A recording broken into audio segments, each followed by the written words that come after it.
100-meter sprinters come out and onto the track. We've talked a lot about some of the major names over the years that have come to this venue or to other venues where the Brooks PR Invitational has occurred, and one of the legendary performances is still the meet record in this event.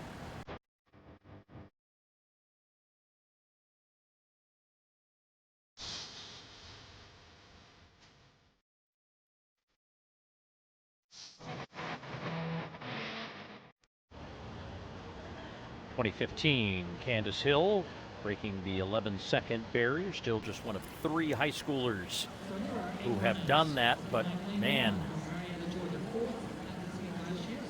just like the distance races, these sprinters are bringing all kinds of heat against some of those all-time lists as we go through Willow to Jennings to Kyla Woods out of Missouri City, and then our first of 2 from Humble, Texas. Yeah, we have 5 Texas sprinters in this race, all of whom have been racing each other for years. And the Maxwell sisters, Mia is really perhaps the most unusual. She's the 6th fastest high schooler of all time, 11:04. But Paul, she won the 6A 100 and triple jump. That's not a normal combination.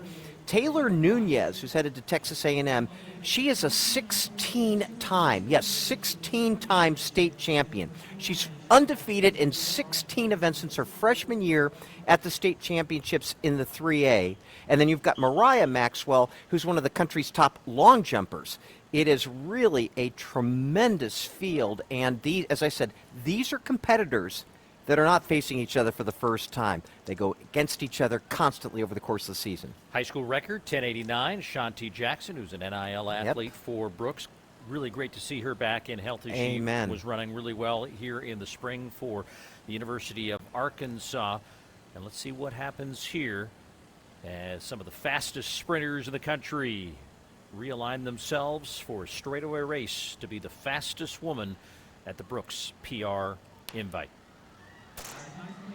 And the racing is underway, and in lane number 4, that is Mia Maxwell. And look at her just start to break away from the field. Can she get there? That quick time needs to be made official. It will be put up over the 10-second mark to 11:04, but Mia Maxwell takes the victory and equals her PR that she ran earlier this season, and her sister finishes in second. So Mia Maxwell equals the number 5 high school performer of all time. But I want to watch this race from the blocks, please, because I want you to see how Mia Maxwell transitions from the start. It's like a textbook performance that she does with the way that she transitions from her start to full racing speed. Now watch. She's coming out of the blocks in the middle of the track, gets right into full racing position almost immediately, and then look at that. She's running like Carl Lewis. That's the same arm action that Carl Lewis had. And that is just a absolutely fantastic performance.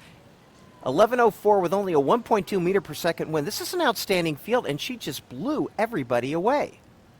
And Sister Mariah doesn't get better than the Sister Act, going 1-2. Those 2 sprinters from Humble, Atascocita. And I think Mia's reaction is a hard fall there. Taylor Nunez, unfortunately, got a little over the handlebars there and got tripped up and fell.